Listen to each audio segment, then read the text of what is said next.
Luto tayo ng biko. Yan, hugasan ko na yung malagkit. 1 kilo at 1/4 yan. Tapos 2 nyog na malaki. Pangalawang gata yung nilagay ko na yan. Yan. Nasaan ang gata mo? 1 kilo at 1/4, tapos pangalawang gata. Tapos hahatiin ko naman tong kakang gata. Yung kalahati, gagawin nating latik. Yung kalahati, isasama ulit natin dito. Para malasa. Ayan, nailagay ko na yung kalahati ng kakang gata. Ito na rin yung isa, yung kalahati. Gagawin nating latik.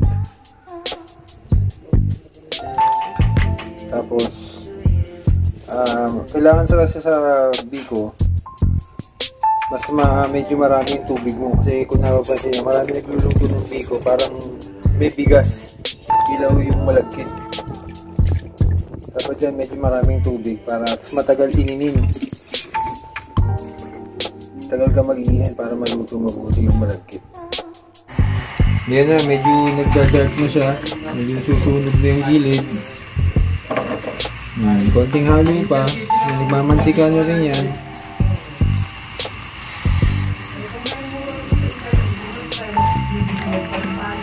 Konting brown pa, tapos hahangulin natin ito. Yung sabaw nandito. Ayan, nakita nyo, maganda na yung kulay, umaamoy na rin. Bango. Hindi naman natin masyadong susunugin to kasi pangit na pagka tostado masyado. Kailangan sakto lang yung pagkakaluto ng latik. Ayan, so luto na to. Yung itsura. Ayan, isalin ko na. Saktong-sakto lang yan. Sinama ko na rin yung mantika. Tapos dito sa pinaglutuan niya, ang gagawin natin ay kukunin ko tong sabaw ng buko. Tapos ibuhos natin dito.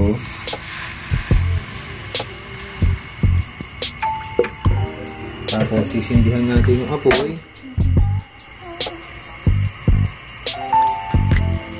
Okay, mga medium heat lang. Tapos lalagyan natin ng brown sugar. Konti lang muna, alalay lang muna. Pwede rin, sige, pwede na natin yung, ay, tumapon pa, diba yan?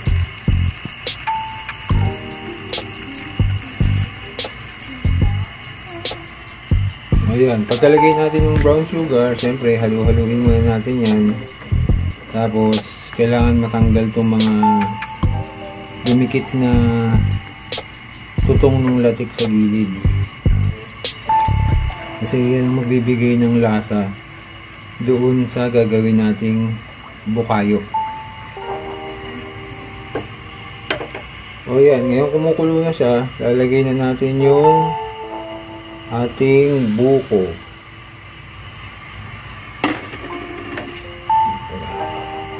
Parang alanganin yung panghalo ko. Magpalit tayo ng mas maliit na kutsara.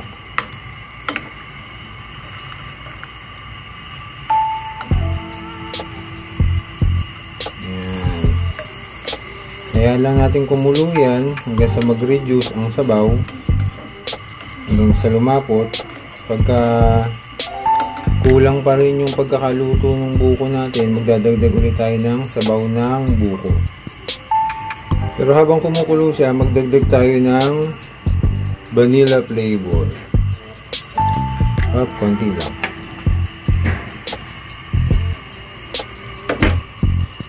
Same din sa ating biko. Pampabango lang yan. Siyempre, kailangan haluin yan para hindi manikit ang ilalim.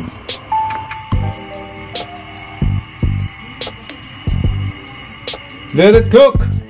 Let it cook!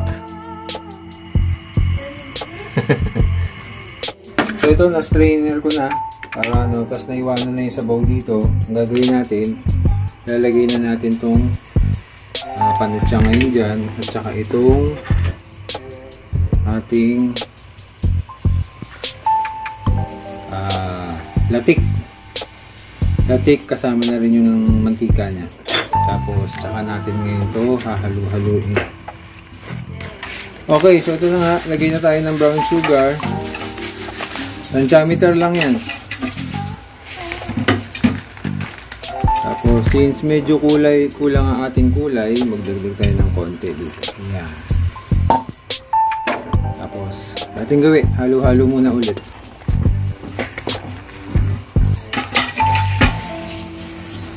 Hanggang sa... Ayun na, nahalo ko na. May sukal na rin yan. Ganyan itsura niyan. So, kanya-kanya style naman yan sa pagluluto. Sa amin kasi ayaw namin ng hilaw yung ano. Ito, iininin na lang to hanggang sa hayaan mo lang bukas yung takip. Kasi mag-evaporate naman yan. Matutuyo pa ng konti yung sabaw niyan. Tuto na siya. Yan. Teka. Kita niyo ba?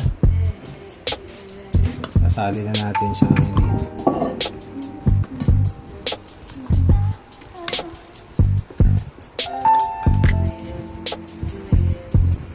Ito kami gumawa ng biko. Talagang inin na inin yung kanin. Kumbaga, hindi siya dry. Hindi kagaya ng ibang biko na pagka kinain mo, uuhawin ka.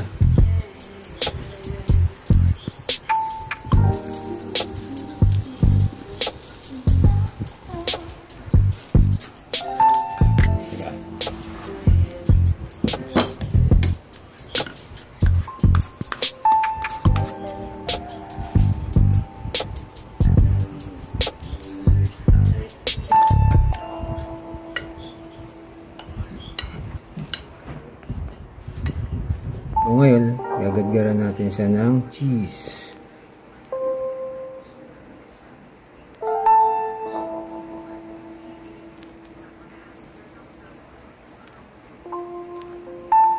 Kung paano ang gumawa ng biko. Eh syempre, personal na gamit lang yan, ha. Kaya adjust na lang kayo, depende sa panlasa nyo. Thanks for watching. O, tingnan mo malaking pusa, baka mamaya lumundag yan. Kumuha ka na, dali, tikman mo. Kumuha ka na ron. Mudra, naka-vlog ako, tikman mo muna ang ating, ano, kung naman sasabi ni Lalo OG.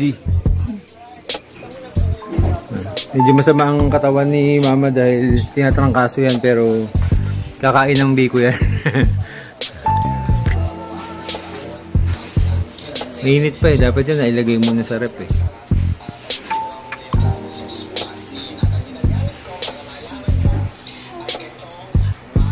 Sarap.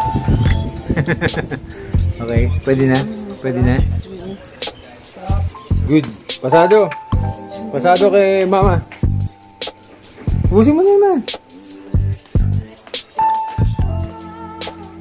Oh, may nagbabantay oh. Nagbabantay na naman oh.